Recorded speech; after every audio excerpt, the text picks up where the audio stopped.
മലയാള cinema പ്രേക്ഷകർക്ക് police വേഷങ്ങളിൽ തീപ്പൊരി പാറിക്കുന്ന സൂപ്പർ സ്റ്റാർ എന്നും സുരേഷ് ഗോപി തന്നെയാണ്. അങ്ങനെ പോലീസ് വേഷങ്ങളിലൂടെ സൂപ്പർ സ്റ്റാർ ആയ സുരേഷ് ഗോപിയുടെ മറ്റൊരു കിടിലൻ പടം എന്ന് തന്നെ പറയാം ഗരുഡൻ. അടുത്തായി പോലീസ് കഥയെ ആസ്പദമാക്കി ഇറങ്ങിയ കണ്ണൂർ സ്ക്വാഡിന് ശേഷം നല്ലൊരു പോലീസ് സിനിമ തന്നെയാണ് സുരേഷ് ഗോപിയുടെ ഗരുഡൻ. മലയാള സിനിമാ സംവിധാനത്തിലേക്ക് തന്റെ ആദ്യ ചുവട് തന്നെ വേറെ ലെവലിൽ എത്തിച്ചിട്ടുണ്ട് അരുൺ വർമ്മ എന്ന പുതുമുഖ സംവിധായകൻ. ചിത്രത്തിൽ സുരേഷ് ഗോപിക്കൊപ്പം കട്ടയ്ക്ക് നിൽക്കാൻ ബിജു മേനോന്റെ വേഷത്തിനും സാധിച്ചു. രണ്ട് നായക പ്രധാനമുള്ള ചിത്രത്തിൽ ആർക്കും സ്ക്രീൻ സ്പേസിന് ഒരു കുറവ് വരാത്ത രീതിയിലുള്ള മികച്ചൊരു തിരക്കഥ തന്നെയാണ് മിഥുൻ മാനുവൽ ഒരുക്കിയിരിക്കുന്നത്. സൈക്കോ ത്രില്ലർ സിനിമകളുടെ സ്ക്രിപ്റ്റ് മാക്സിമം പഴുതുകൾ അടച്ചെഴുതുന്നവരിൽ മുൻനിരയിലേക്ക് തന്നെ എത്തിയിട്ടുണ്ട് മിഥുൻ മാനുവൽ. അതിനുവേണ്ടി നന്നായി ഹോംവർക്ക് ചെയ്തിട്ടുണ്ട് എന്നതും പടത്തിലെ രംഗങ്ങളിൽ നിന്ന് വ്യക്തമാകും. ഒരു കേസ് അന്വേഷണത്തിൽ പ്രതിക്ക് ശിക്ഷ വാങ്ങിക്കൊടുത്ത ശേഷം കേരള പോലീസിന് പറ്റിയ ഒരു തെറ്റ് തിരിച്ചറിയുന്നതും അതിന്റെ ബാക്കി രംഗങ്ങളുമാണ് കഥയുടെ പോക്ക് ആദ്യ പകുതിയിൽ ഒരു പിടിയും കിട്ടിയില്ല. അതുകൊണ്ട് തന്നെ ആദ്യ പകുതി കണ്ട് സിനിമയെ വിലയിരുത്താൻ സാധിക്കില്ല. രണ്ടാം പകുതിയിലാണ് യഥാർത്ഥ മർമ്മഭാഗങ്ങൾ. എങ്കിലും നമ്മൾ ചിന്തിച്ചിടത്തേക്ക് തന്നെയാകും കഥ പോകുന്നത്. അവസാന ട്വിസ്റ്റ് പോലും നമ്മൾ പ്രതീക്ഷിച്ചതുപോലെ തന്നെയാകും. എന്നാൽ അതിലേക്ക് എത്തിച്ചേരുന്നത് എങ്ങനെയെന്നത് വെളിവാക്കുന്നത് അവസാന ഭാഗത്തു മാത്രമാണ്. അതുവരെയും പ്രേക്ഷകരെ ബോറടിപ്പിക്കാതെ തന്നെ തിയേറ്ററിൽ പിടിച്ചിരുത്താൻ ഗരുഡന് സാധിച്ചിട്ടുണ്ട്. ഒരു സാധാരണ പ്രേക്ഷകൻ കൂടുതൽ ടെക്നിക്കൽ സൈഡൊന്നും നോക്കിയല്ല സിനിമ കാണുന്നത്. അവൻ കൊടുക്കുന്ന കാശിനുള്ള മുതലുണ്ടോ എന്നാണ് അറിയേണ്ടത്.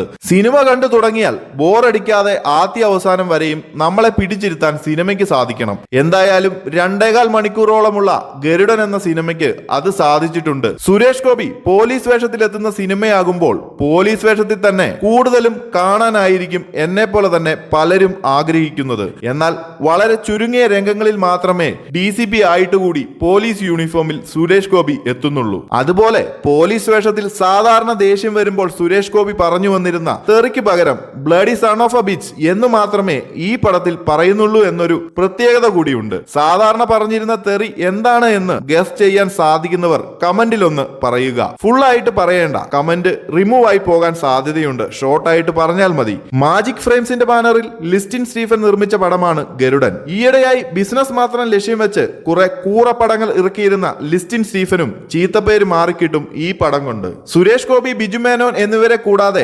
നായികയായി എത്തുന്നത് അഭിരാമിയാണ്. വലിയ നായിക പ്രാധാന്യമില്ലാത്ത ചിത്രമാണ് ഗരുഡൻ എങ്കിലും തന്റെ റോൾ അഭിരാമി ഗംഭീരമാക്കിയിട്ടുണ്ട്. അതുപോലെ തന്നെ ജഗദീഷ്, സിദ്ദിഖ്, തലവേശാൽ വിജയ്, ദിലീഷ് പോത്തൻ, ദിവ്യ പിള്ള, നിശാന്ത് സാഗർ, മേജർ രവി തുടങ്ങിയ പ്രമുഖ താരങ്ങളും ചിത്രത്തിൽ അണിനിരന്നിട്ടുണ്ട്. മേജർ റോൾ ചെയ്യുന്നവരെ പോലെ ചെറിയ റോൾ ചെയ്യുന്നവരെ പോലും പടം കഴിഞ്ഞാലും പ്രേക്ഷകന് ഓർമ്മ നിൽക്കുന്ന തരത്തിലുള്ള നല്ലൊരു സ്ക്രിപ്റ്റ് തന്നെയാണ് ഈ സിനിമയുടെ നട്ടെല്ല്.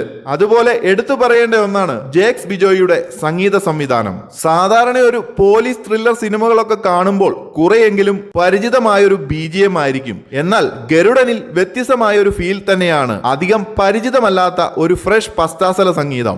എന്തായാലും സ്റ്റാർഡം ഹൈപ്പും പ്രീ റിലീസിംഗ് തള്ളുമെല്ലാം നടത്തി തിയേറ്ററുകളിൽ ഓരോ സിനിമയെത്തി ചെന്ന് കാണുമ്പോഴാണ് കാശ് പോയി എന്ന് മനസ്സിലാക്കുക.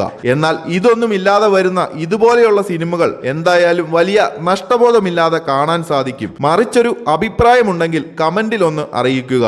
കൂടുതൽ സിനിമ അപ്ഡേറ്റുകൾക്കായി ചാനൽ മറക്കാതെ ഒന്ന് സബ്സ്ക്രൈബ് ചെയ്യുക.